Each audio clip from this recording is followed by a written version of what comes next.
nos habíamos quedado aquí, del tema de que la adenina y timina hacen dos puentes de hidrógeno en la cadena complementaria o en la hélice. Recuerden ustedes que los nucleótidos estaban unidos entre sí en la cadena de DNA. En esa larga cadena de DNA están unidos mediante enlaces fosfodiéster.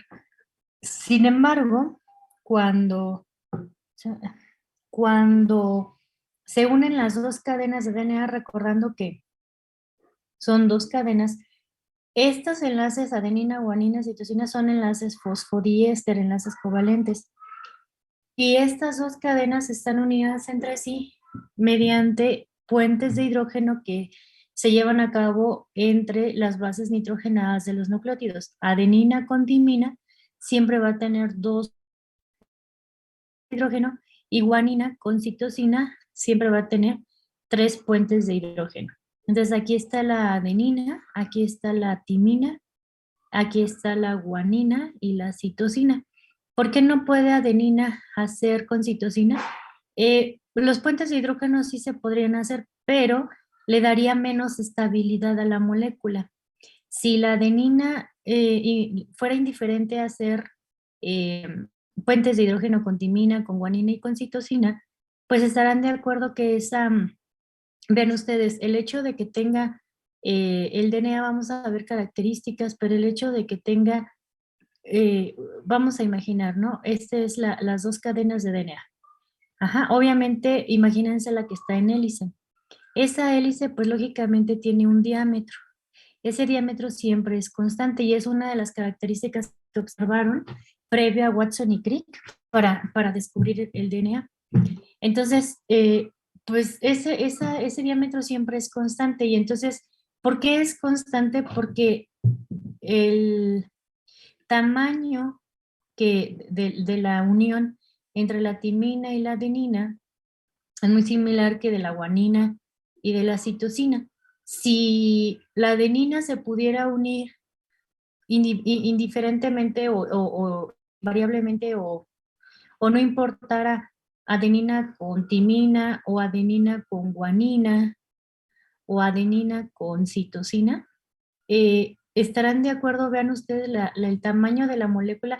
Aquí son dos ciclos, aquí es uno. Aquí son dos ciclos, aquí es uno. Por ejemplo, si tuviera adenina con guanina, el diámetro en ese momento de la adenina con guanina sería mucho más grande.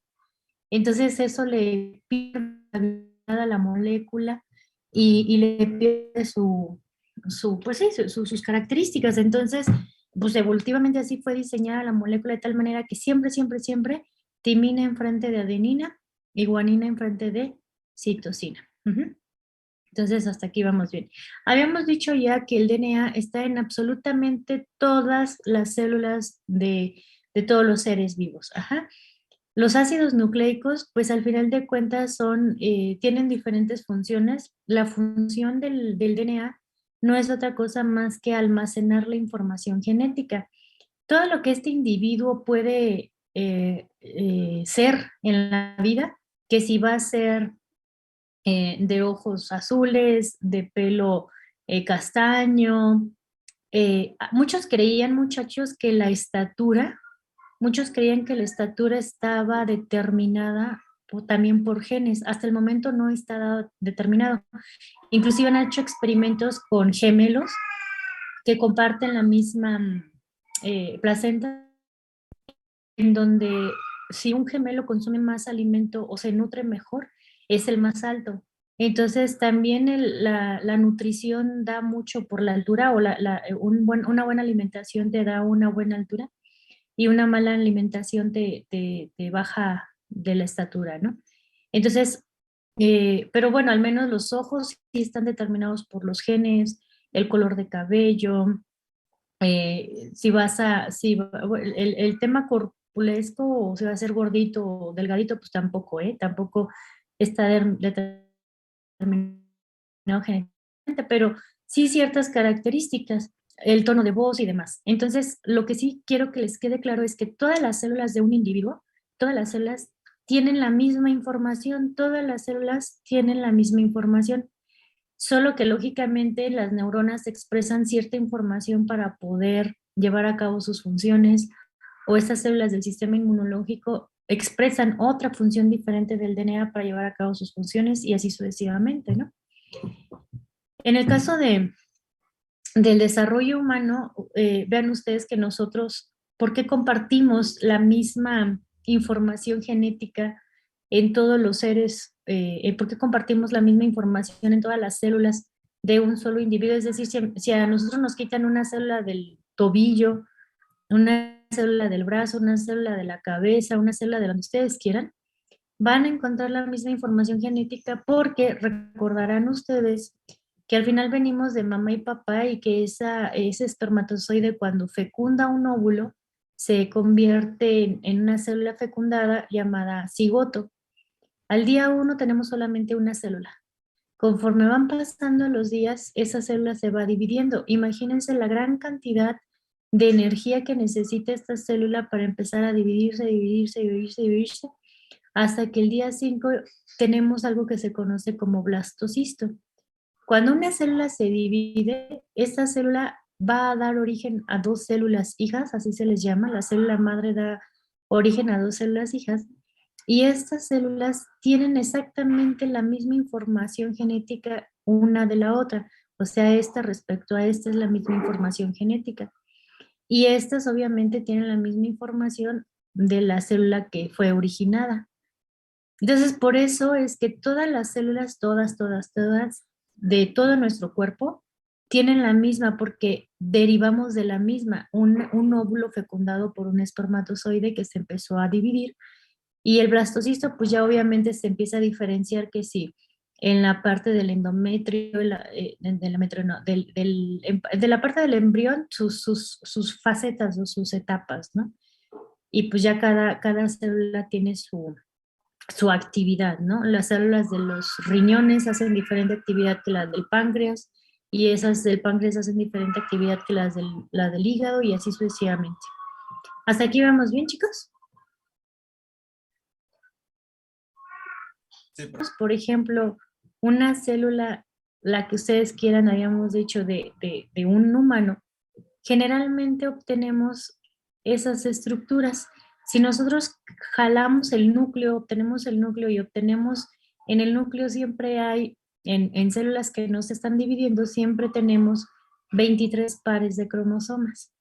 Tenemos el par número 1, número 2, número 3 y así sucesivamente. Gusanitos de gomita. Pues algo así, Alberto. En esos, ya hoy en día se tiene el cariotipo, así se llama cariotipo cuando se quiere saber cómo son los cromosomas de todos los individuos. Se sabe para qué sirve cada uno o dónde están los genes importantes para cada uno de los cromosomas, ¿no? Que en el cromosoma número 6, que en la parte de arriba, pues que está la molécula MHC tipo 2, importante para la inmunología.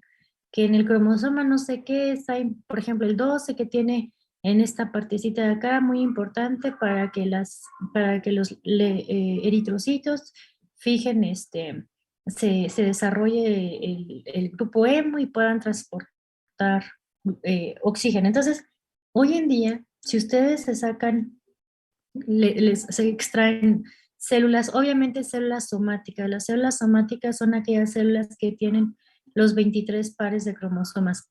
En los hombres hay otro tipo de células que se llaman espermatozoides, que esas células solamente tienen 23 cromosomas. Ajá. En las mujeres tenemos las células llamadas óvulos, que también tenemos 23 cromosomas.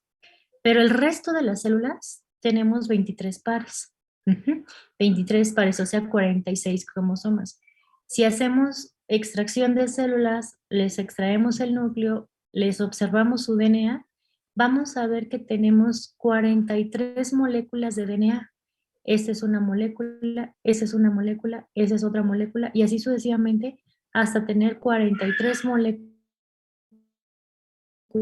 de DNA. Vean ustedes que esta molécula es diferente a esta y a esta y a esta y a esta y a esta y a esta y así sucesivamente. Son muy parecidas, esta es muy parecida a esta, sin embargo recuerden que un cromosoma, el par 1, por ejemplo, un cromosoma viene de la mamá y un cromosoma viene del papá. Precisamente, para qué es eso? Por si la mamá tiene problemas en el cromosoma 1, que tiene alguna anomalía genética, pues el papá lo tiene bien, entonces utiliza el cromosoma de papá, o viceversa, ¿no?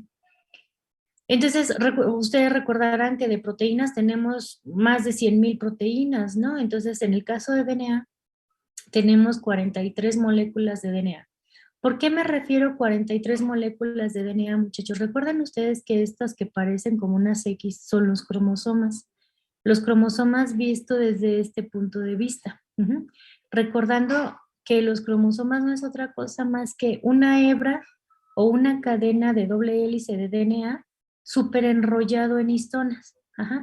Ese DNA se superenrolla, se empaqueta, se envuelve completamente en unas proteínas llamadas histonas, se superenrolla y se forman los cromosomas. Entonces, este es el cromosoma número 1 o el par número 1, A y el B del par número 1, y por eso es que yo menciono que tenemos 43 pares de cromosomas, 43 moléculas de DNA.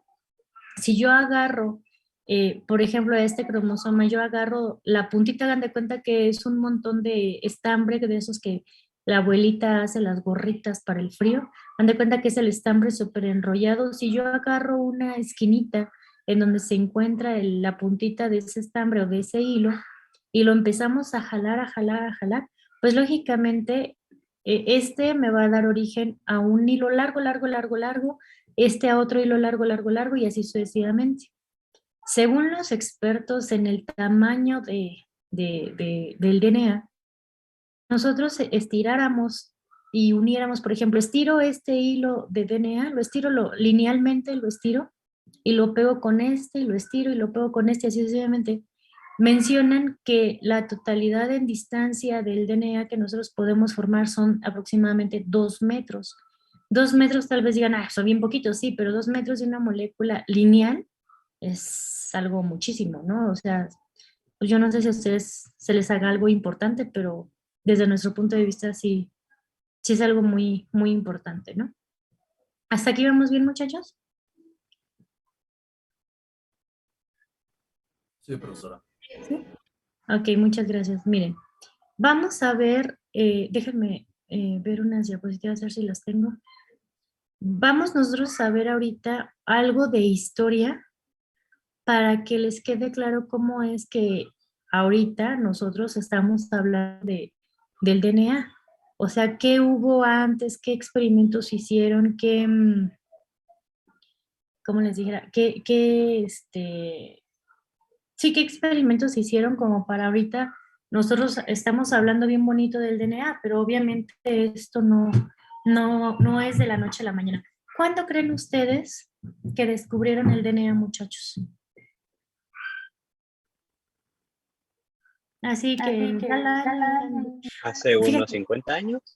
hace unos 50 años, un Los poquito más, 1800. Bueno, sí. 1800. Ok, ¿quién da más, quién da menos?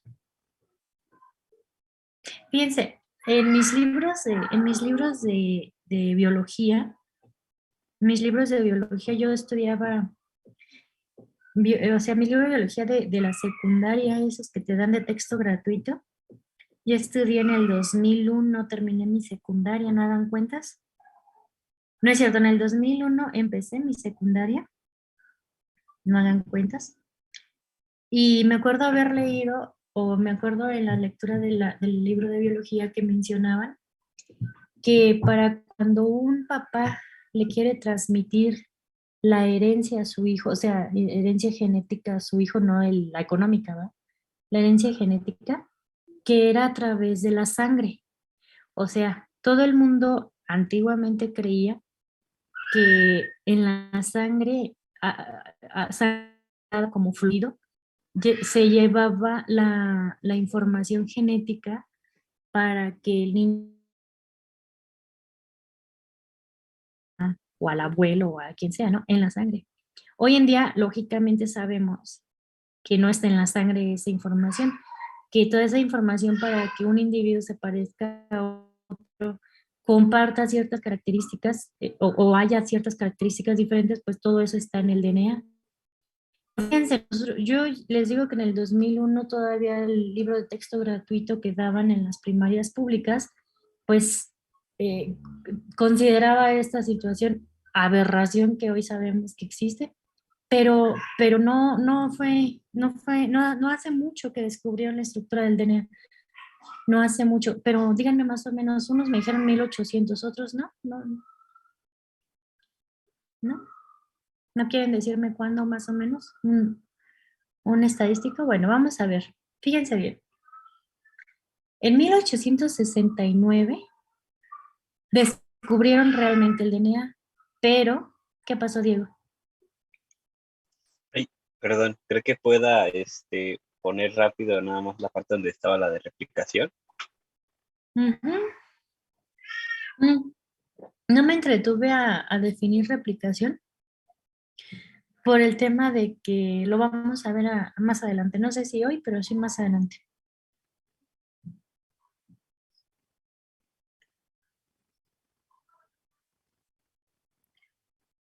La información genética de todos los seres Sí, vivos está ya, almacenada. profa, gracias. De nada, Diego. Fíjense bien, como dice aquí en esta imagen, 1869. Si yo les pregunto qué pasó en 1869 desde el punto de vista de historia, pues me podrán decir un montón de acontecimientos y yo les voy a... Pero fíjense bien, en aquella época de 1869 había ciencia, sí, sí había ciencia. La gente hace experimentos por curiosidad científica o porque no tenían otra cosa que hacer, pero ellos hacían experimentos. Pero fíjense, este individuo llamado Friedrich Nietzsche, este es la época de su vida o sus años de vida, un suizo, él pues decía, pues vamos a hacer experimentos. ¿Qué es lo que hizo?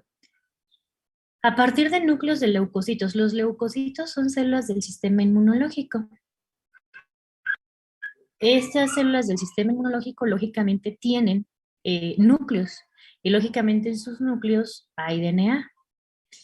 Pero este individuo lo que descubrió fue una sustancia química rica en fosfatos. Recuerdan ustedes que el DNA tiene una base nitrogenada, tiene un azúcar y tiene fosfatos. Y esa sustancia química rica en fosfatos la llamó nucleína. Desde el punto de vista, digamos que químico, en las células hay pocos lugares o pocas sustancias que almacenan fosfatos o que tienen fosfatos. Si ustedes analizan la estructura de una proteína, casi no tiene fosfatos, o más bien no tiene fosfatos. La estructura de un carbohidrato, por ejemplo, del glucógeno o del almidón, no tiene fosfatos. Sin embargo, en aquella época se sabía que los fosfatos como tal, como sustancia química, eran muy importantes para la vida. Hay una sustancia llamada, por ejemplo, los fitatos, que recuerden ustedes que al final de cuentas todos los elementos, ya vimos que el hierro, el sodio, el potasio, el calcio, pues son muy importantes para la vida. Y sabían que los fosfatos eran importantes para la vida, importantes sobre todo para el ATP. Ahí ya se sabía el ATP, ¿no? Ya se sabía. Entonces, pues Freddy Mischer, pues él dijo, pues miren, esta molécula está riquísima en fosfatos, pues ha de ser almacén de fosfatos en la célula, ¿no? El almacén de fósforo de la célula. ¿Para qué? Pues para sintetizar ATP o para sintetizar otras cosas. Entonces, como que no le tomó la importancia. Realmente sí se descubrió el DNA, pero no le tomó la importancia de decir, pues sirve para esto, ¿no? Él le llamó nucleína. Eh, en este caso, ¿qué es lo que hizo este investigador Mischer? ¿Sí le puedo avanzar? Bueno, si quieren le dejo esta para aquellos que no han copiado, les dejo esa y les sigo platicando. Vuelvo a mencionar, eh, él toma leucocitos, estudia los leucocitos y los leucocitos todos tienen núcleo y obviamente en el núcleo tiene DNA. Él, el Freddy Mischer encuentra el DNA en el núcleo de las células, pero él le llama nucleína. Ve la sustancia, las estudia en todo tipo de células, después de que los estudió en leucocitos, las Analiza todas las células, que si las células del hígado, que si las células del vaso, que si las células de no sé qué, y se da cuenta que todas las células tienen ese núcleo, pero no, esa nucleína, pero no le da la importancia que ahorita nosotros le damos al DNA. Él dice, almacén de fósforo, adiós, no le da una función en específico a esa nucleína. ¿Cómo fueron sus experimentos? Vamos a ver. Este Friedrich Michel obtuvo los leucocitos, pero los leucocitos no eran así que como muy fáciles de obtener, y sobre todo en 1869, pues, ¿quién anda donando sus leucocitos, no? Entonces, ¿cómo los agarra él? En hospitales, en personas enfermas, pues generalmente en personas que están vendadas o que sufren una herida y demás, pues generalmente sale pus. En aquel tiempo pues no era fácil de obtener sangre de las personas y no es tan fácil aislar las células, pero sí era fácil, sobre todo como producto de desecho, las vendas con pus.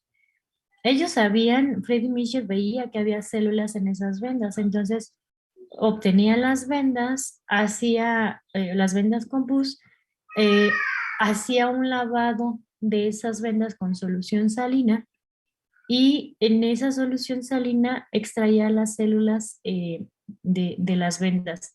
No va a extraer eritrocitos, a pesar de que venían de heridas, por ejemplo, pues los eritrocitos se maltrataban, se degradaban y se morían.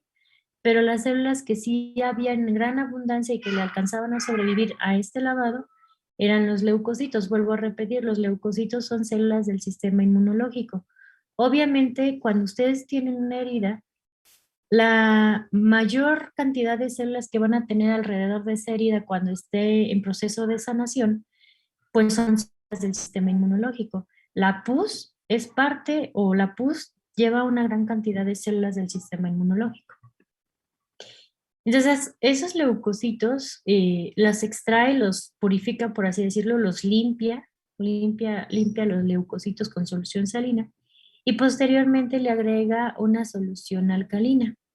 Con esa solución alcalina, si ustedes recordarán, o sus características, es que lisa las membranas de las células.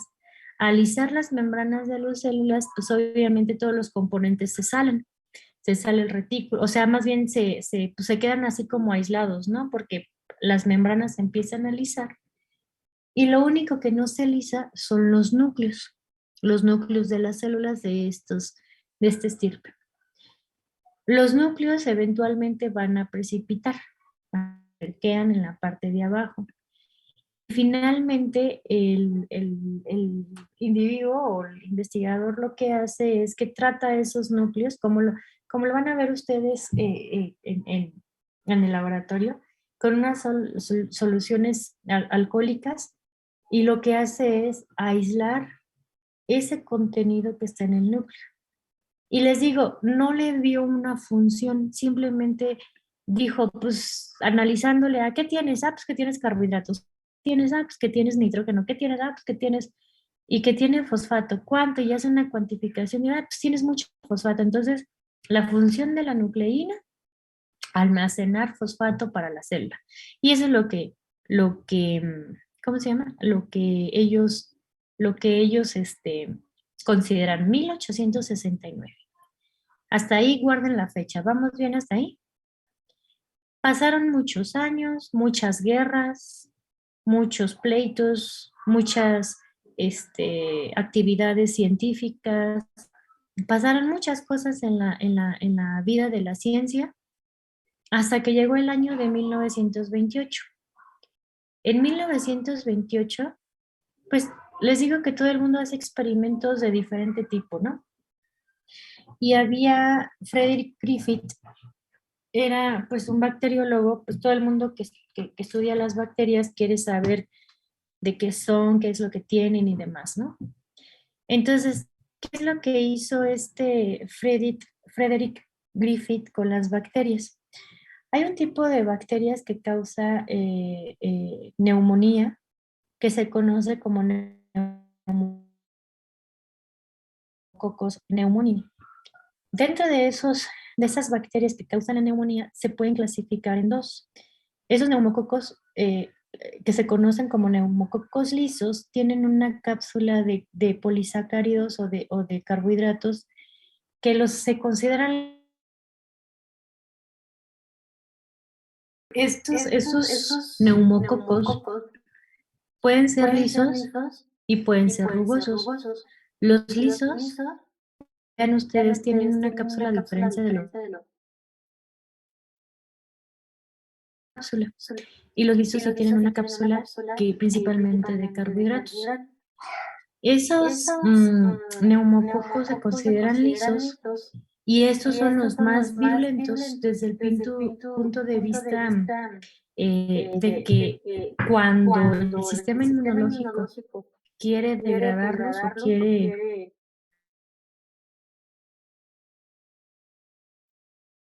no significa, significa son, pues sí, bacterias muy letales, muy virulentas, pues este ratón murió. A estos ratones, a otro grupo de ratones, les puso neumococos, chales, ahora se me fue el internet. A estos ratones se les puso neumococos rugosos y resulta que ese ratón vivió o esos ratones vivieron. Tenían el neumococo, pero vivieron. Ahora, de repente, el investigador Freddy Griffith pone neumococos lisos y los mata, literalmente los mata por calor. Entonces son neumococos lisos que están muertos por calor, los pone a calentar y estos sí, por calor sí se degradan o sí se maltratan. Y entonces los pone les mete estos neumococos lisos muertos por calor a los ratones y ¿qué creen? Que los ratones vivan o mueran. Aquí están vivos las bacterias, tienen su cápsula y al administrarlo a los ratones mueren. Tienen a los rugosos, no tienen cápsula, al administrarlos en los ratones viven. ¿Qué esperan encontrar si administran a estos muertos por calor y que se los administran a los ratones? ¿Qué esperan encontrar, muchachos? Muerte. ¿Muerte? Que el ratón ¿Muerte de siga los vivo, ¿no? ratones? Sí, Jesús, no te entendí, Jesús Enrique. Que el ratón siga vivo. Que el ratón siga vivo. ¿Por qué? Porque se supone que estos fueron, o sea, se murieron por calor. O sea, no, muchas gracias, Michelle. No, no se murieron. Entonces, vean, si esas bacterias que se murieron por calor, administrarlos en ratón, los ratones viven. Y si estos rugosos, aunque son bacterias vivas, al administrarlos en el ratón, los ratones viven, pues vamos a darle un cóctel de estos dos. Se supone, y la teoría nos diría que al administrarlos en el ratón debería vivir. Sin embargo, el ratón muere. Y lo más importante, cuando el ratón muere, resulta que Freddy Griffith analiza los órganos de este ratón y resulta que aísla neumococos lisos, o sea, de estos.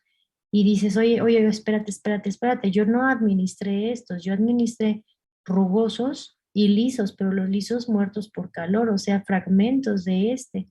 ¿Por qué esto lo tengo? ¿Por qué se convirtió? Entonces, Griffith, en ese entonces, y obviamente estos, al administrarles al ratón, pues el ratón muere, ¿no? Y Griffith mencionó que había algo, ajá, en los ratones, en el neumococo liso, que transformó a este para convertirlo en un neumococo liso. Y eso le llamó el principio transformante. Hay un principio transformante aquí que transforma a esto para convertirlo en esto. Y que obviamente, pues todas las consecuencias que eso tiene, ¿no? Sí quedó claro el experimento de Griffith, muchachos. Sí, por favor. Sí. Vean ustedes que no estamos hablando de DNA, vean ustedes que no estamos hablando de ácidos nucleicos siquiera. Él le llamó principio transformante, ¿eh? Había algo ahí. En esa época, vean, dijimos que que el experimento de este cuate de la nucleína era 1869 y el experimento de Griffith 1928, casi, o sea, no tan exactos, pero casi 100 años, ¿sí? Entonces, pues al menos 70 años cercanos, ¿no? Lo que sí les digo es que ellos pues no sabían, y en esa época lo que más estudiaban eran enzimas y proteínas. Las proteínas y las enzimas era lo que estaba al orden del día. Casi nadie estudiaba lípidos, casi nadie estudiaba ácidos nucleicos, obviamente. Entonces, pues no, o sea, como que, pues chido, encontraste el principio transformante en 1928, lo publicaste en una revista, qué padre, ahí está los tipos de neumococos, el significado dice de los tipos de neumococos y tan. Y entonces en 1944, vean cómo no es un año tras otro, vean cómo se va pasando tiempecito, ¿no? Resulta que estos tres individuos, por un lado Avery y por otro lado estas que se llaman MacLeod y McCarthy, pues ellos decían, oye, ¿y qué será eso del principio transformante? ¿Qué será eso que a este Griffith le transformó el neumococo? Y dice, oye, pero pues las biomoléculas que conocemos, pues no hay de otra, ¿no?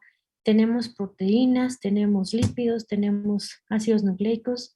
De esos ácidos nucleicos tenemos DNA y RNA. Pues vamos a ver qué es ese principio transformante en 1944. Y entonces dicen, miren, a ver, vamos a estudiarlo.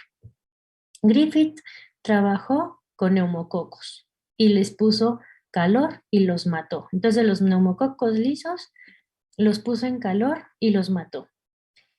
Esos neumococos lisos los pone a trabajar con los neumococos rugosos, sin cápsula, y de repente obtenemos que, al juntar esto, obtenemos un neumococo liso. Entonces, esto, a ponerlo por calor, o sea, se mantiene el experimento, ¿no? Entonces vamos a partir del experimento de Griffith, mantiene el principio transformante. Entonces, ese neumococos se colocaron en tubos que contenían detergente. Con ese detergente lisaban a las células. Lisar significa romper a las células. Ajá. Se llevaba un gradiente de centrifugación y el sobrenadante se obtenía. ¿Qué había en ese sobrenadante? Pues bueno, todo el contenido, todo lo que quedó abajo, pues no nos interesaba. En ese contenido veían si había una enzima en ese entonces, que les digo que para ese entonces todo el mundo trabajaba proteínas, enzimas y demás, y había una enzima llamada enzima S3 que sabían que degradaba la cápsula de polisacáridos del neumococo. Entonces, ¿qué querían ver con esto? Bueno, a ver, si degradamos la cápsula, principio transformante, entonces la cápsula no es quien tiene el principio transformante. No sé si me queda claro con esto. Si al degradar con esta enzima que degrada la cápsula de polisacáridos, si yo tengo los neumococos lisos, hago todo este show, pongo la enzima y que me va a degradar la cápsula de polisacáridos, a la hora de volver a retar en los ratones con rugosos y con estos degradados por el calor, pues lógicamente si se volvía a tener de este tipo de bacterias, pues estarán de acuerdo que ahí descartaron que los carbohidratos no eran el principio transformante. No sé si me quedó claro ese trabajo. ¿Sí quedó claro eso que hicieron, muchachos? O sea, fueron descartando de todas las biomoléculas que conocían, degradaron a cada una de las biomoléculas para ver si era o no. Ajá. Entonces, por lo pronto, carbohidratos no son el principio transformante. Ah, bueno. De igual manera, hicieron todo esto, neumococos lisos, los ponen, centrifugan, y ahora los pusieron con tripsina, quimiotripsina, que son proteínas que degradan proteínas, eso ya lo sabíamos, son enzimas que degradan proteínas en cortes específicos. Entonces, si iban a degradar las proteínas, pues obviamente las proteínas del neumococo, degradaban todas las proteínas del neumococo, no importaba cuáles. Si esos neumococos seguían con el principio transformante, pues definitivamente no eran. Y descubrieron que las proteínas no son el principio transformante. Bueno, entonces ya, carbohidratos no. Proteínas no son. Lípidos, pues por default como que no tenía tanto lípidos estos. Bueno, ahora vamos a ver, ahora vamos a precipitar con alcohol. El DNA y el RNA, muchachos, tienen una propiedad que en presencia de soluciones alcohólicas precipita. Y lo vemos así como si fuera una hebra blanquecita. Entonces, dentro de los ácidos nucleicos, pues tenemos DNA y RNA. Y pues ellos querían saber, bueno, ¿y quién es el que mantiene ese principio transformante? ¿El DNA o el RNA? Enzimas que se conocen como RNasas que degradan el RNA. Entonces, al degradar el RNA, pues obviamente se mantiene el DNA. Y eso es lo que comprueban que sí mantiene el principio transformante. Y dicen, a ver, para descartar o para seguir con el experimento, vamos a poner DNasa. DNasa es una enzima que degrada el DNA. Cuando degradan el DNA se dan cuenta que ahí en ese momento de degradar, o sea, en todo este tiempo de degradar carbohidratos, proteínas y demás, se mantiene el principio transformante. Sin embargo, cuando degradan el DNA con la enzima DNasa, se dan cuenta que se pierde el principio transformante. Y entonces ahí, por default, si no es carbohidratos, no son proteínas, y de los dos ácidos nucleicos, pues se dan cuenta que el DNA, como dice ahí, que el DNA es el principio transformante, o el principio transformante es DNA, en 1944. ¿Hasta aquí vamos bien, chicos? Sí, profe. Gracias. Entonces, ven ustedes que todo esto es algo que estaba en el núcleo y que ya empiezan a llamar DNA, ácido desoxirribonucleico. ¿Por qué DNA? Pues obviamente porque había personas que estaban estudiando la estructura de ese DNA. Por un lado se estudiaba la función, o sea, qué era lo que hacía en las células, y por otro lado estudiaban la estructura. Yo, por ejemplo, ahorita ya les dije que los ácidos nucleicos son DNA y RNA. Ya les dije que ese DNA y RNA eran o son bases nitrogenadas, un azúcar desoxirribosa o ribosa, y son fosfatos. Sin embargo, en 1950 o previo a Erwin Chargaff, no se sabía exactamente qué era el DNA. Sabían de la nucleína, sabían del principio transformante, pero no sabían, o sea, sabían el nombre. Ah, pues DNA. Y, hoy en día saben que se llama ADN, pero no sabían de qué estaba constituido. Entonces, obviamente, varios investigadores hacen experimentos para ver qué benditos es el DNA. Y uno de esos investigadores fue Erwin Chargaff. Él hizo estudios con el DNA y se daba cuenta que dentro de la estructura del DNA había bases nitrogenadas, es decir, compuestos cíclicos con nitrógeno en su composición.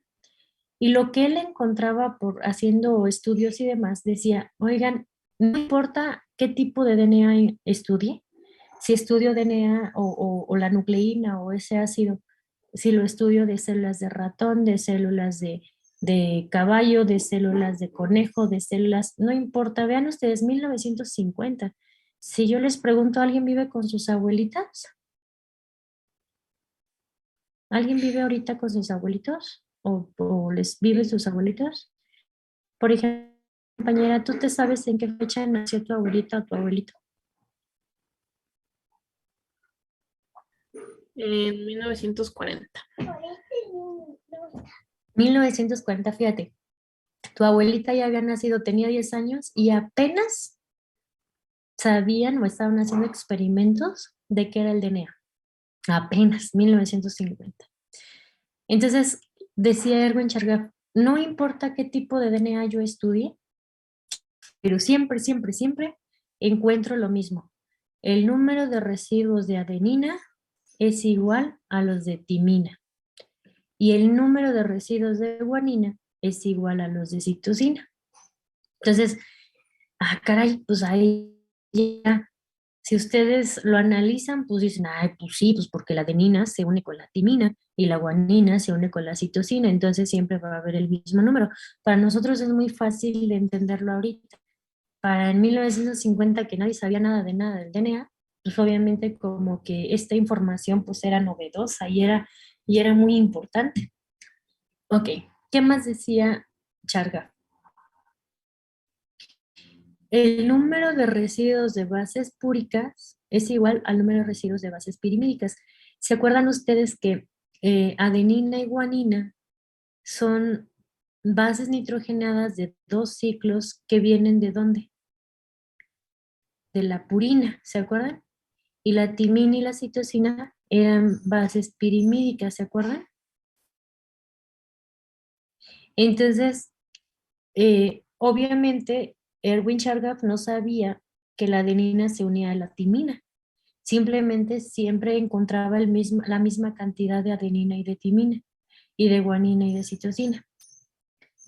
Y que siempre, siempre, siempre encontraba la misma cantidad de bases púricas que pirimídicas. No sé si les queda claro esto, muchachos.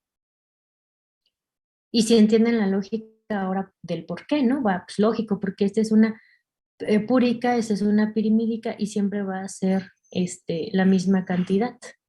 ¿Sí, sí quedamos claros? Chicos. Ok. Ahora, algo que decía Erwin Chargaff, que decía, bueno, lo que sí encuentro de diferente es que el porciento de bases nitrogenadas varía. Es decir, cuando yo encuentro, vamos a imaginar que en el DNA del conejo encontraba el 40% de adenina y de timina y el 60% de guanina y citosina. Eso sí, no había problema. Pero el caso vamos a imaginar, de un DNA de ratón, por ejemplo, encontraba un 45% de adenina y timina y el resto de guanina, citosina. ¿Sí queda claro eso, muchachos?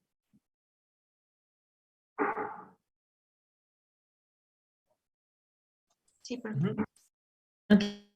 Entonces, esos son los postulados de Chargaff que no se les deben de olvidar, que los deben de anotar y que los deben de entender. Y algo muy importante que dijo Chargaff, dijo, miren, no sé, pero a mí se me hace que la información genética está en la secuencia de las bases. Él ya estaba dando como un predicho, sí, como un antecedente de que el DNA genética, el que nos decía de qué era lo que estábamos hechos todos los individuos. Antes le llamaban principio transformante, y ya después MacLeod y McCarthy descubrieron que el principio transformante pues era el DNA, pero no sabían que ese principio transformante pues realmente es el que tiene la información genética, ¿no? O no sabían hasta que Chargaff como que se aventuró a decir esto. La información genética está en la secuencia de las bases del DNA.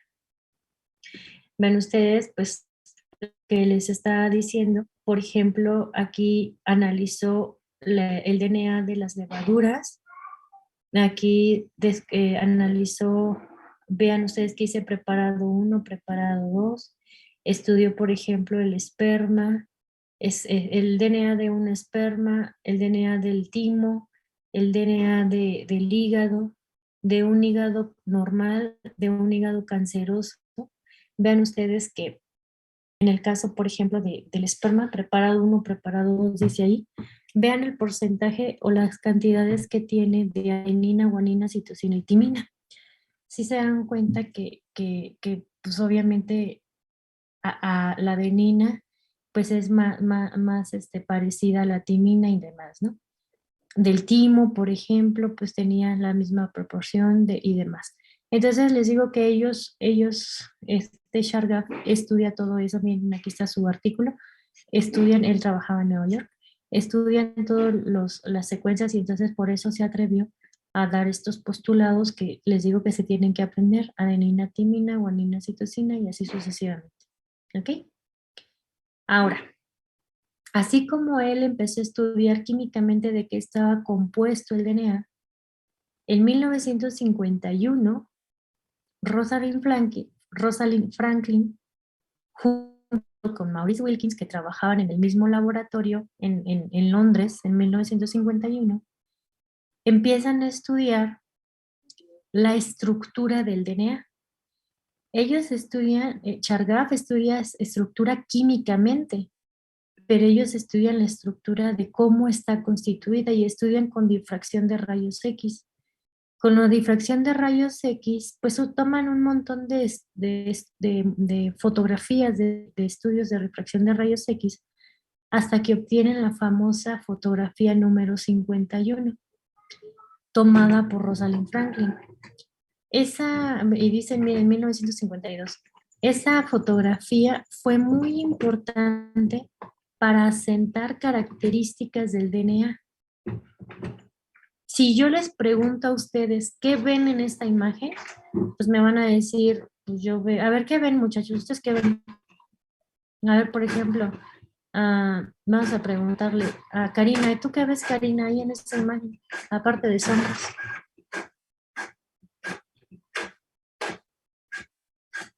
Te escucho, Karina, ¿qué ves en esta imagen? Bueno, yo veo como una X.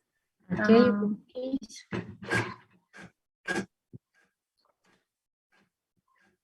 ¿Qué Es más? que es como si fuera, bueno, se ve como si fuera un reloj todo eso, más o menos. Se Así ve yo lo como veo. un reloj de arena, no lo sé, ajá. No, como un reloj, bueno, de los Ah, ok, normales, Una cadena, más ¿no? o menos. ok. Un reloj analógico, ok, ok. ¿Qué más? Se ve como si fuera en cadena. Como si fuera en cadena.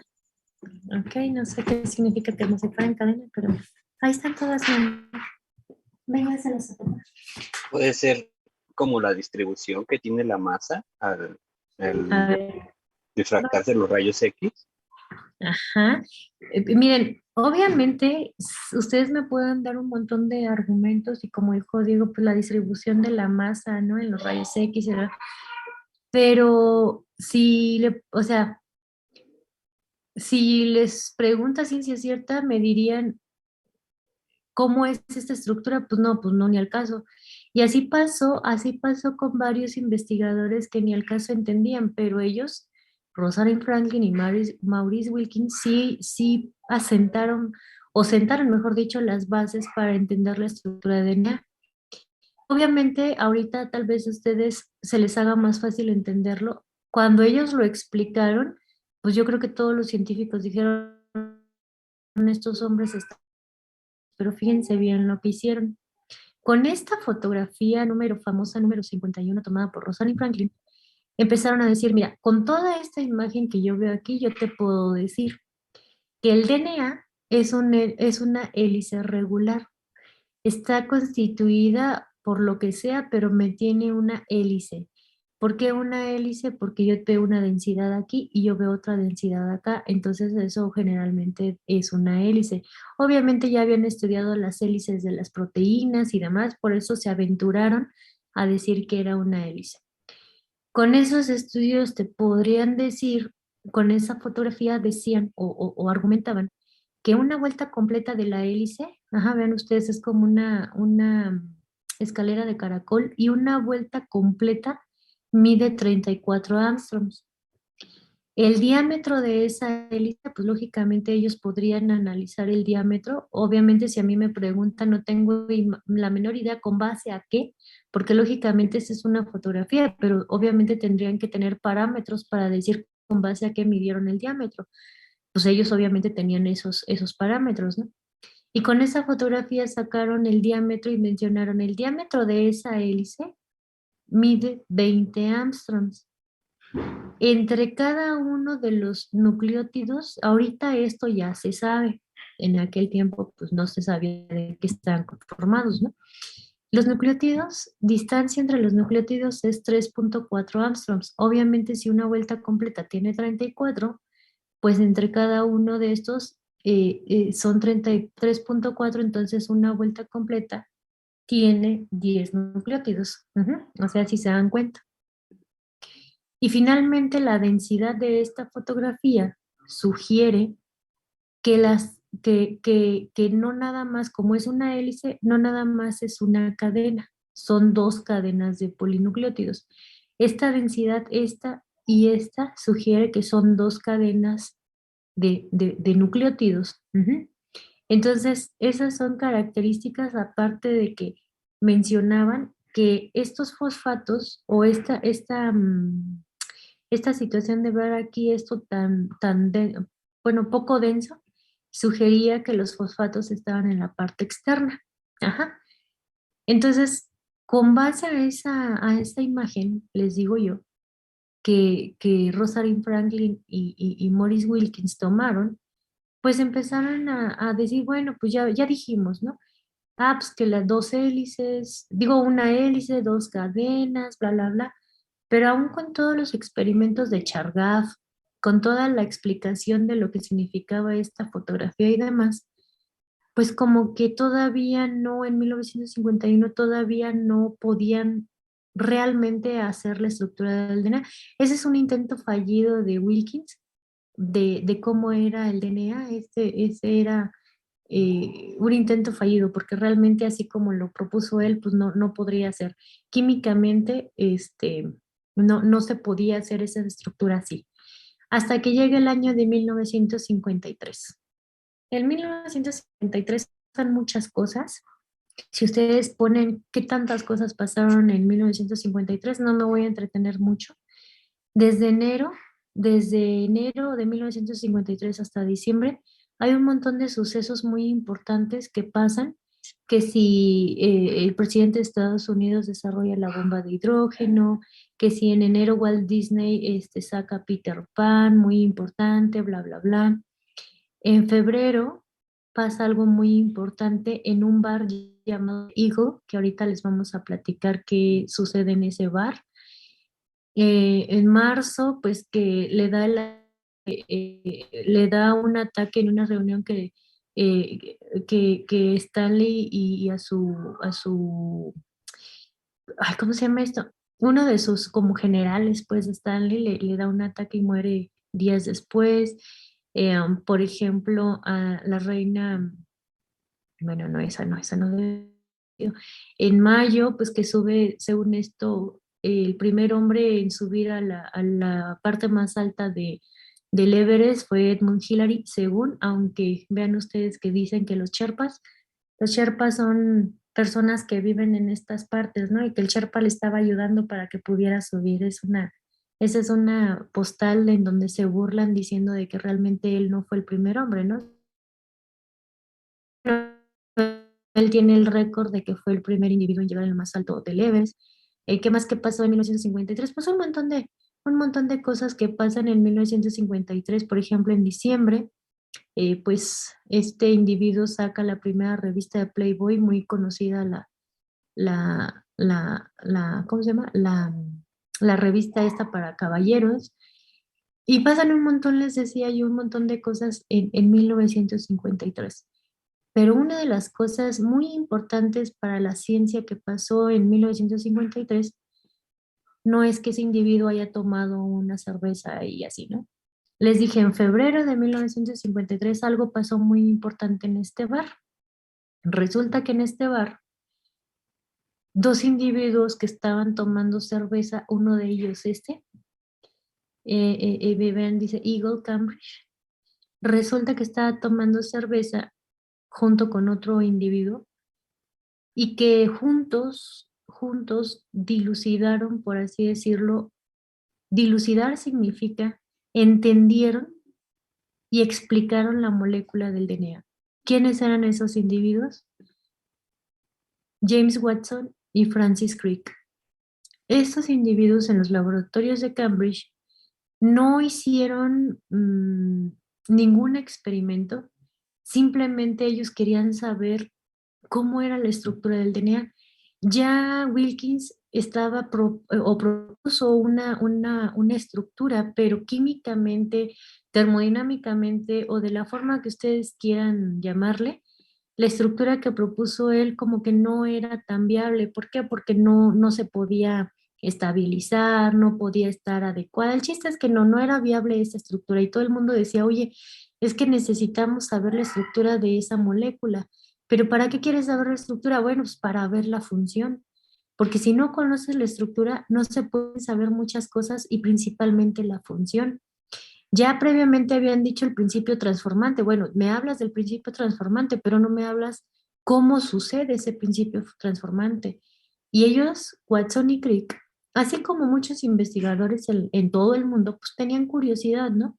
Unos curiosidad por el DNA, otros por otras cosas, ¿no? Todo el mundo tiene curiosidad por lo que quieran. Hay gente que estudia el cáncer, hay otros que estudian el asma, hay otros que estudian pues otros que estudian hasta ver si existen extraterrestres en el planeta Tierra o no, ¿no? Cada quien tiene sus gustos de ciencia. El punto es que ellos no hicieron ningún experimento. ¿Qué es lo que hicieron? En otras palabras, leyeron, bueno, lo que ellos hicieron en 1953 fue proponer la estructura tridimensional del DNA.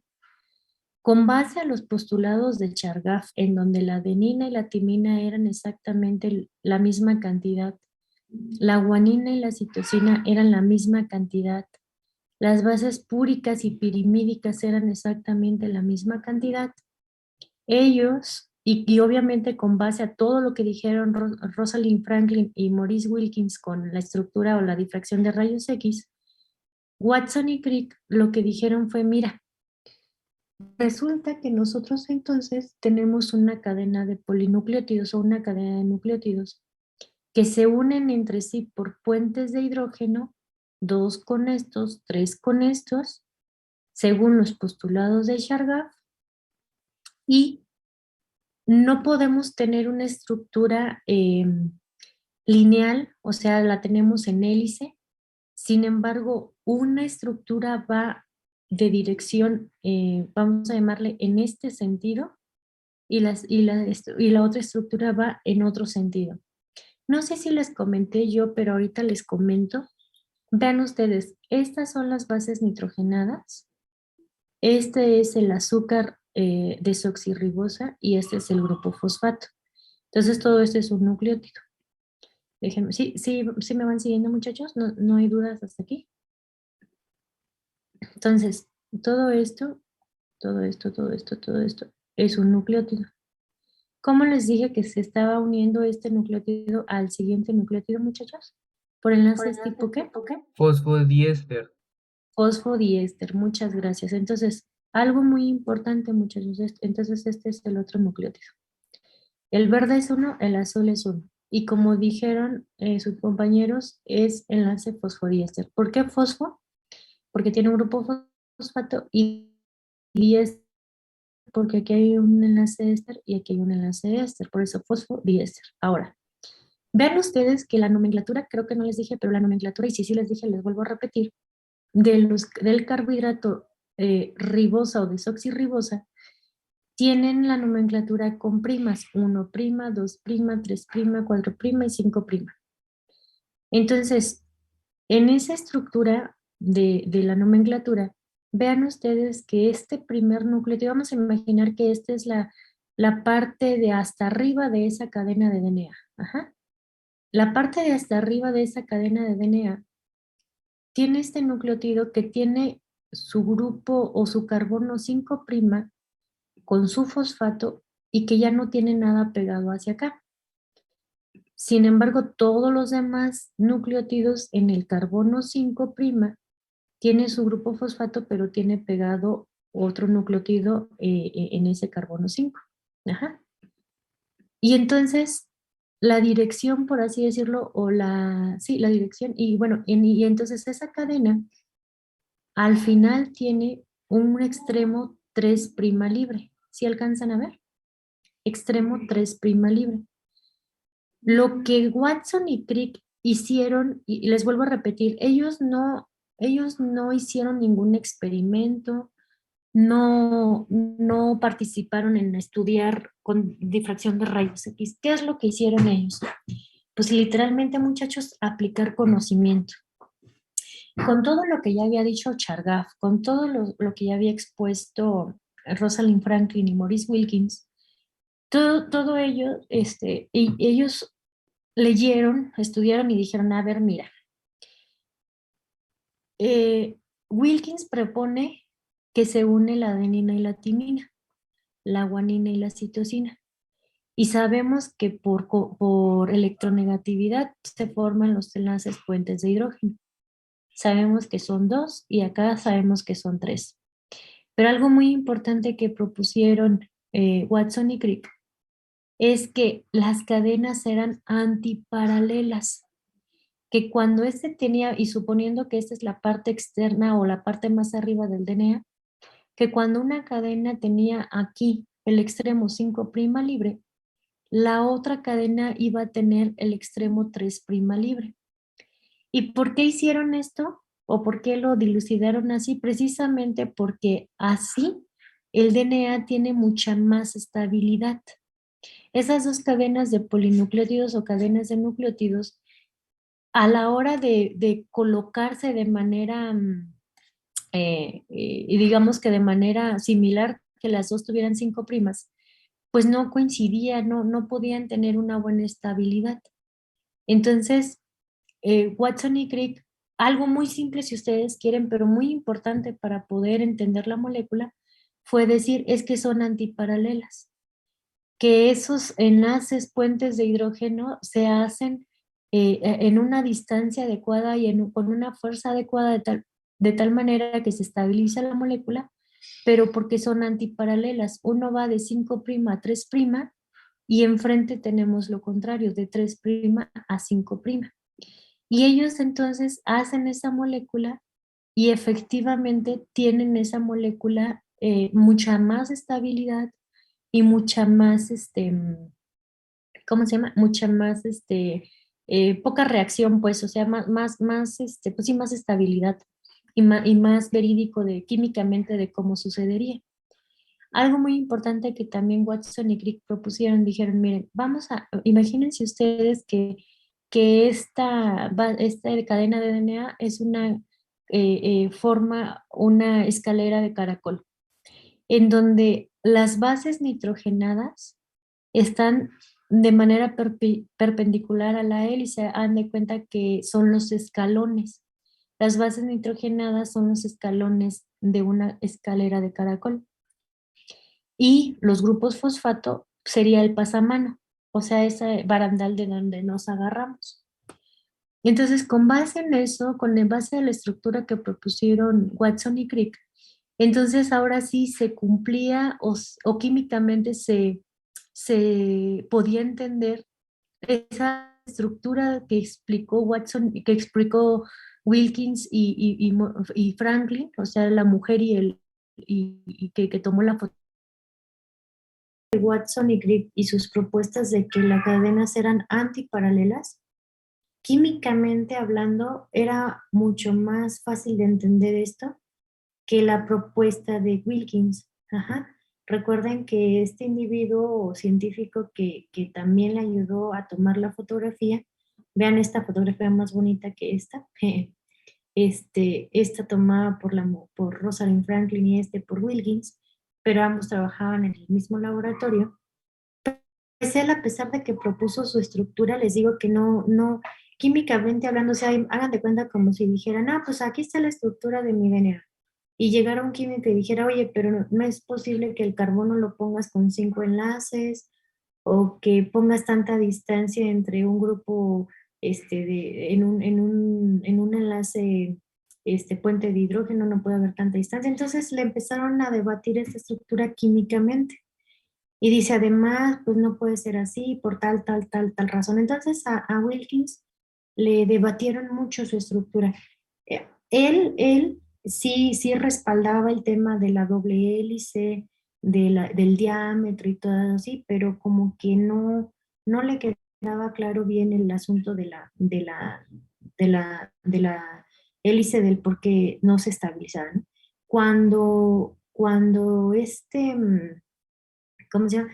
Cuando Watson y Crick en 1953, en febrero, ponen que esa estructura del DNA es por esa cadena antiparalela, entonces ya químicamente dicen, no, pues sí, sí te creemos, porque efectivamente la distancia de los átomos, la distancia de los enlaces, la estructura es más estable, el diámetro se mantiene. Entonces todo eso que hicieron Watson y Crick y lo que hoy conocemos hasta la fecha comprobado con ya muchas técnicas, todo eso que conocemos del DNA es lo que Watson y Crick propusieron sin haber hecho ningún experimento. Ellos ¿cómo se llama? Ellos leyeron todo y aplicaron su conocimiento. Y para más chistosa y graciosa la historia y la comunicación, en 1953, en febrero, ellos Watson y Crick proponen la estructura del DNA, pero curiosamente ellos estaban tomando alcohol, ellos en Inglaterra tomando alcohol en este bar, el bar Eagle. Fíjense, en ese bar ellos proponen la estructura de DNA y cuando un científico o un inventor ¿cómo se llama? De algún experimento y demás saca algo muy importante, pues publican sus conocimientos en los artículos.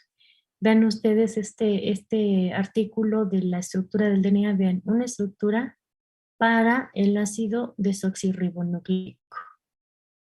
Esta es la estructura que proponen, ya la explican, la proponen, vean aquí ponen la flechita, esta para acá y esta para acá, ya con esas flechitas, en 1953, en abril, ellos publican su estructura, pero vean, el 2 de abril de 1953.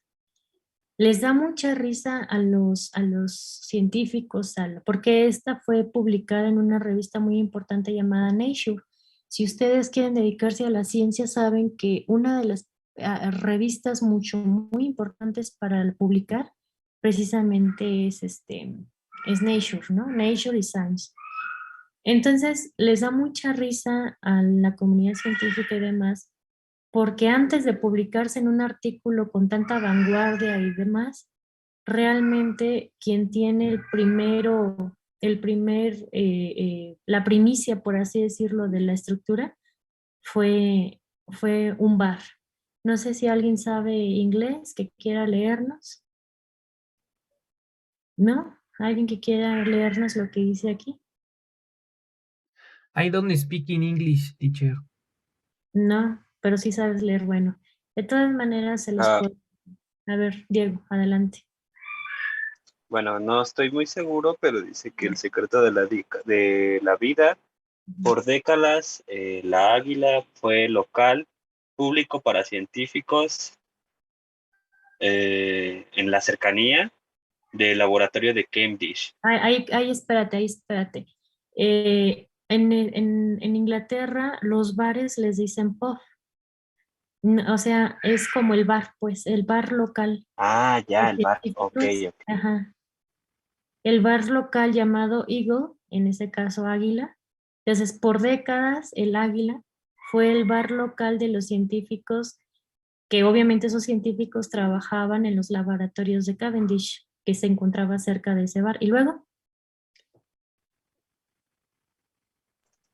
Fue aquí el 28 de febrero de 1953 que Francis Crick y James Watson anunciaron por primera vez su descubrimiento de cómo el DNA, bueno, la caries, Carries es que lleva o transporta o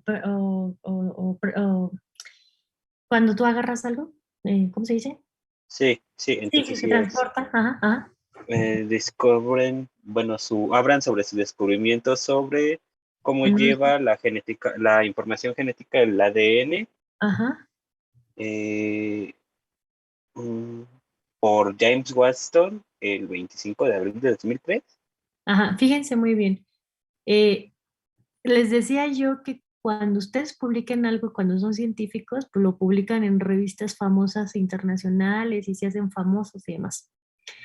Pero eso fue en abril, cuando lo publican en abril en 1953. Pero fíjense aquí, el 28 de febrero de 1953, en el bar local de aquí pues de esta región de Cavendish, pues lógicamente, o bueno, allá en Inglaterra, pues lógicamente es el primer lugar. Fíjense, todo el mundo les digo que les da risa que si ustedes analizan desde el punto de vista importante en la ciencia, el descubrimiento del DNA o el descubrimiento de la estructura del DNA es como el parteaguas para para la revolución de muchas ciencias, biología molecular, ingeniería genética, todas las ciencias obviamente naturales, proteómica, todo lo que ustedes quieran, su parteaguas fue descubrir cómo era el DNA. Se dice que es el descubrimiento más importante del siglo pasado.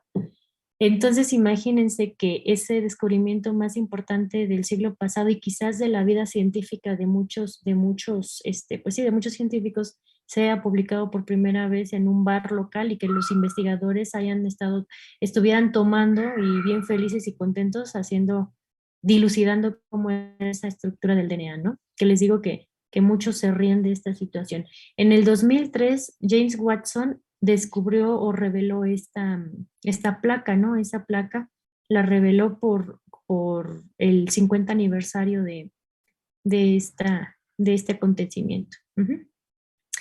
¿Hasta aquí vamos bien, muchachos?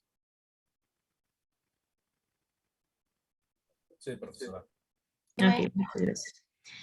Vean, ustedes decía en sus publicaciones de Nature, este individuo decía que es Crick, decía es muy demasiado bello para ser verdad, ¿no? Que hayan ellos descubierto o dilucidado la estructura del DNA.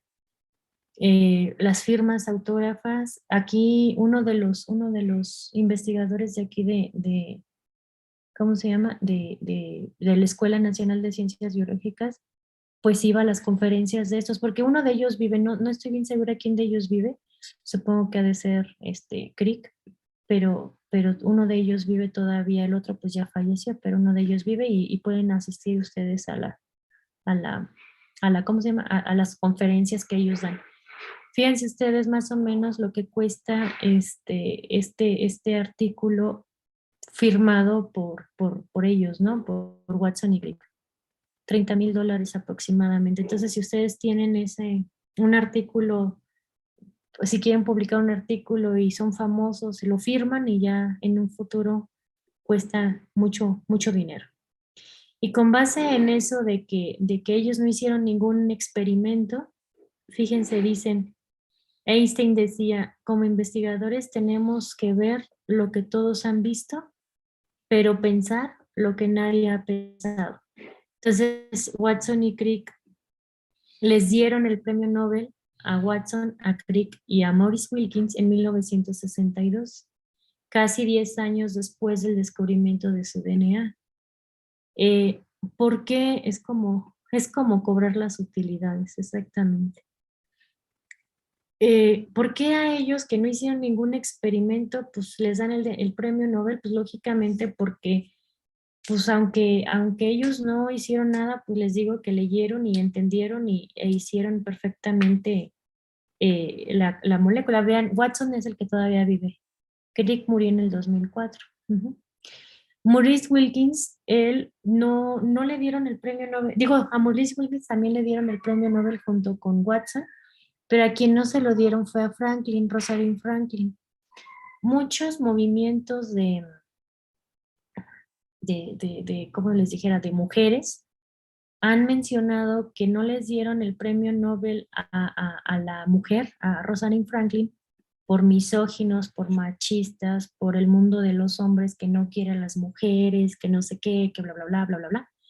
Eso es mentira, chicos. Realmente, de acuerdo a los estatutos del premio Nobel, de acuerdo a los estatutos y a los reglamentos, el premio Nobel no se le da a una carta o no se le da post-mortem, pues el premio Nobel, porque aparte del título se les da una cantidad de dinero, no mucha, o sea, no crean que ganar el premio Nobel significa que ganaron la lotería, millones y millones.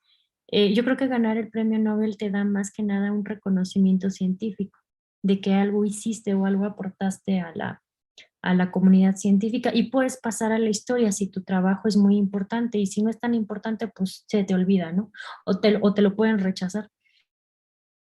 Por ejemplo, en economía hace unos años hace varios años se le dio el premio Nobel a unos cuates de economía como pues su modelo económico está muy padre, el premio Nobel lo aplicaron en Estados Unidos y resulta que Estados Unidos se fue a quiebra o tuvo una crisis financiera enorme y le quitaron el premio Nobel a esos cuates como diciendo, no, pues creo que no sirvió lo que decías. En el caso de la ciencia, muy difícilmente creo que se los quiten a diferentes investigadores. En el caso del premio, pues les digo que es más reconocimiento de tu trabajo, pero no te dan millonadas, ¿eh? O sea, si ustedes se ponen a buscar cuánto dinero les dan a los investigadores, pues no les van a dar una millonada, de hecho ni siquiera llega a millones, llega a una cifra así considerable, pero que tampoco es así como, wow, ¿cuánto te dan? Y vean ustedes que aparte se tiene que dividir el precio, vean, tuvo un tercio y un tercio del premio obtenido, ¿no?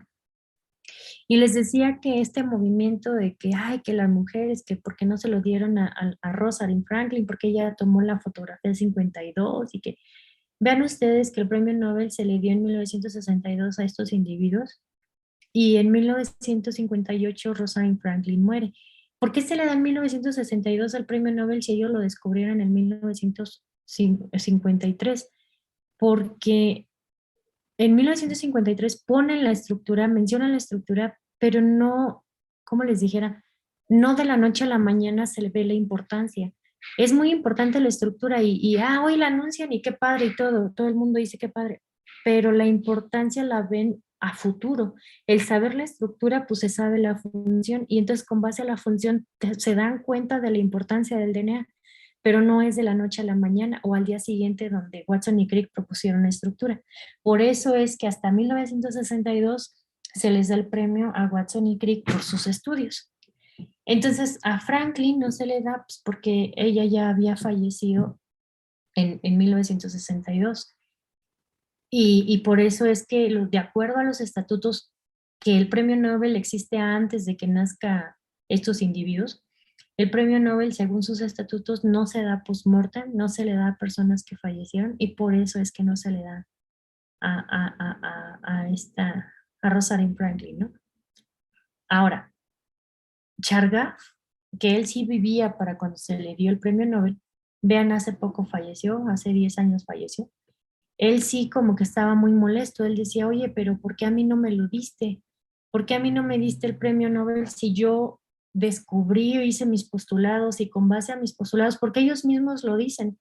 Ellos, Crick y Watson dijeron, es que sin los estudios de Wilkins, de Rosalind Franklin y de Chargaff, pues nosotros no hubiéramos tenido nada para hacer la propuesta. Lo que pasa es que cuando se da el premio Nobel en 1962, pues el mundo venía de una Segunda Guerra Mundial muy tremenda y vean lo que dijo Chargaff. Chargaff mencionaba que con la tecnología de la ingeniería genética, que obviamente haciendo estudios del DNA se podía desarrollar la ingeniería genética y que poseía un gran poder, por así decirlo, poseía un gran poder y que le daba un gran poder al mundo para desarrollar la tecnología nuclear. Entonces, cuando hablaban de tecnología nuclear, pues todo el mundo imaginaba bombas atómicas, energía nuclear, radiación y demás. Pero pues el mundo venía de una Segunda Guerra Mundial que se acabó precisamente por las bombas nucleares. Entonces, como que en ese sentido a Chargaff lo consideraron como que nada más por decir eso, previo al premio Nobel, nada más por decir eso, como que sus palabras le sonaron como a guerra, como a asuntos bélicos, como que el conocer el DNA era asuntos bélicos, como si su experimento iba a ser así como matar a gente, ¿no? Entonces, ese fue el argumento de por qué a Chargaff no le dieron el premio Nobel, ¿no? Algo muy tonto también, pero pues bueno, cada quien tiene sus expectativas y sus datos, ¿no? ¿Hasta aquí vamos bien, chicos?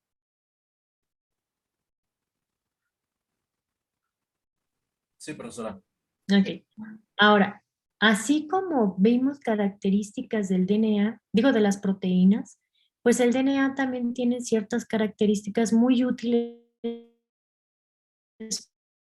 estudio.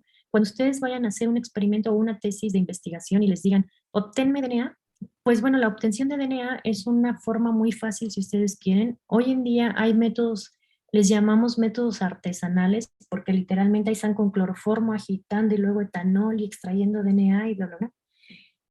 Agitando me refiero a agitando un embudo de separación para obtener la mayor cantidad de DNA. Ese es un método artesanal.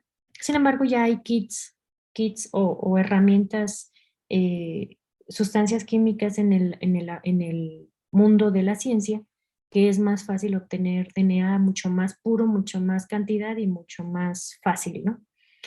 Entonces, si ustedes quieren analizar el DNA, pues el DNA tiene una capacidad, una propiedad, mejor dicho, de absorber en cierta longitud de onda. Recuerden ustedes que tenemos podemos hacer un espectro de absorción en donde el DNA o el RNA, es decir, los ácidos nucleicos purificados, absorben a una longitud de onda de 260 nanómetros. De la composición de los nucleótidos de DNA y RNA, es decir, fosfatos, ribosa o desoxirribosa y bases nitrogenadas, los encargados de absorber a 260 nanómetros precisamente son las bases nitrogenadas. Ajá. Entonces, con las bases nitrogenadas se obtiene el espectro de absorción en el mayor pico cuando tenemos DNA y RNA purificado.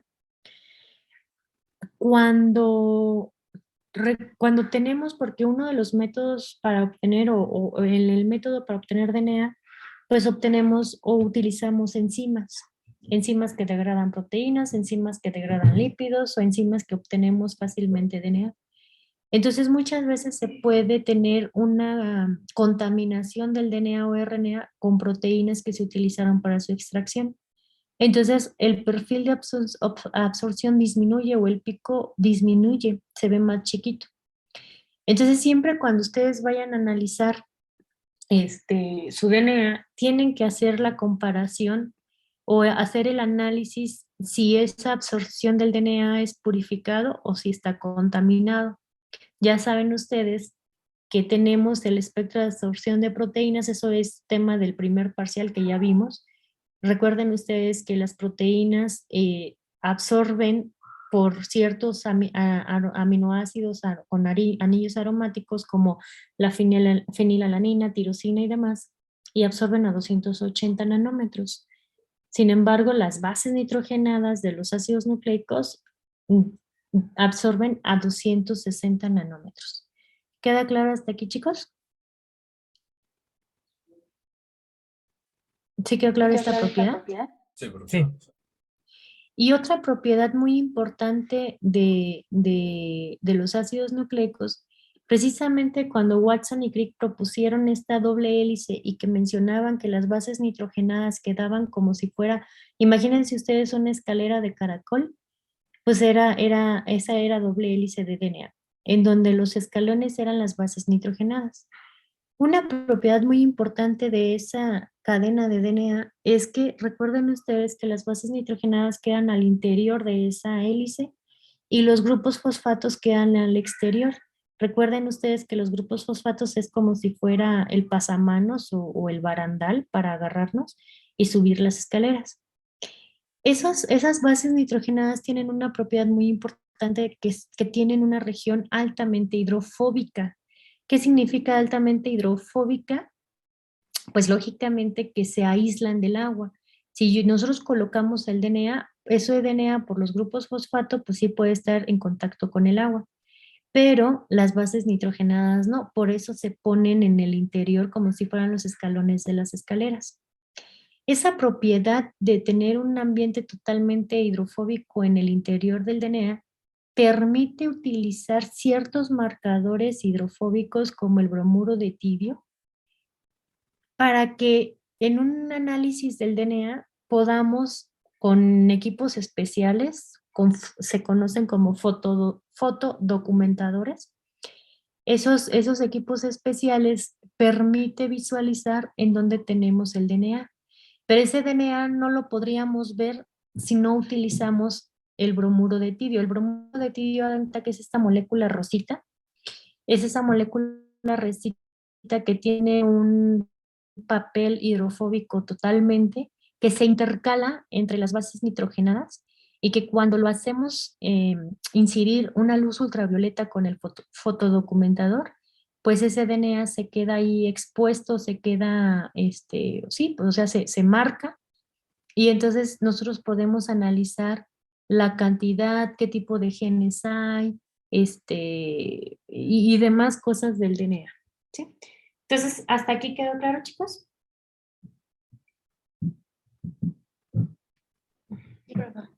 ¿Sí? Ok, fíjense ustedes que hasta el momento hemos hablado vida, obra y arte del DNA. Sin embargo, el otro ácido nucleico, el RNA, también es muy importante.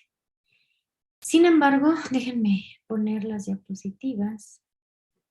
Sin embargo, vean ustedes, cuando nosotros tenemos algo que conocemos como dogma central de la biología molecular. ¿Qué es eso del dogma central de la biología molecular? Cuando nosotros sabemos que cuando nosotros tenemos una proteína en una célula, esa proteína no nace de la noche a la mañana, esa proteína se sintetiza en los ribosomas, ¿se acuerdan? En las ribosomas. Pero esta proteína, la información para que se sintetice esa proteína, ahora sabemos que está en el DNA, que el DNA está separado en genes, que es un gen, una secuencia, un fragmento del DNA que me codifica para una proteína u otro compuesto. Entonces, el DNA, cuando una célula se va a dividir, ese DNA se replica o se duplica a sí mismo. Entonces, tengo una cadena de DNA. Cuando la célula se divide, se forman dos cadenas de DNA. Entonces, existe la replicación, existe la transcripción. ¿Qué es eso? Que cuando yo voy a formar una proteína, el DNA directamente no puede ser leído, tiene que pasar a RNA y después ese RNA traducir la información a proteína. Entonces, el DNA ya vimos de qué está hecho, de nucleótidos, cómo está formado, cómo fue descubierto y demás. Cuando veamos nosotros cómo se divide, cómo se divide el DNA, pues es el proceso de replicación, que ahorita vemos si alcanzamos a verlo o no. Es decir, que de una sola molécula de DNA voy a obtener dos moléculas de DNA completamente idénticas. Cuando nosotros obtenemos RNA, ese método o ese mecanismo se conoce como transcripción. De un fragmento de DNA se tiene la información para formar RNA. Y vamos a ver, les digo, ya vimos todo de DNA, pero vamos a ver que el RNA puede ser de diferentes estructuras. Ya dijimos que el RNA siempre es solamente una cadena de nucleótidos. La diferencia con los nucleótidos del DNA es que este tiene la ribosa y este la desoxirribosa. Y el RNA tiene uracilo en lugar de timina como en el DNA. Sin embargo, pues no nada más existe un tipo de RNA. Existen muchos tipos de RNA con diferentes funciones, pero no lo vamos a ver ahorita, lo vamos a ver cuando veamos precisamente este proceso de transcripción y principalmente cuando veamos el proceso de la traducción. No sé si ustedes han escuchado o si han escuchado hablar del RNA mensajero, RNA ribosomal y el RNA de transferencia. Cuando veamos el proceso de transcripción y traducción, entonces es cuando hablaremos del RNA. Ahorita, pues obviamente hablamos mucho del DNA, cómo se sintetizó, cómo se identificó, qué experimentos se hicieron, para qué sirve, bla, bla, bla, bla, bla. Pero bueno, cuando hablemos de transcripción y traducción, hablaremos del otro ácido nucleico llamado RNA. Hasta aquí, chicos, ¿hay alguna pregunta, comentario, duda, sugerencia?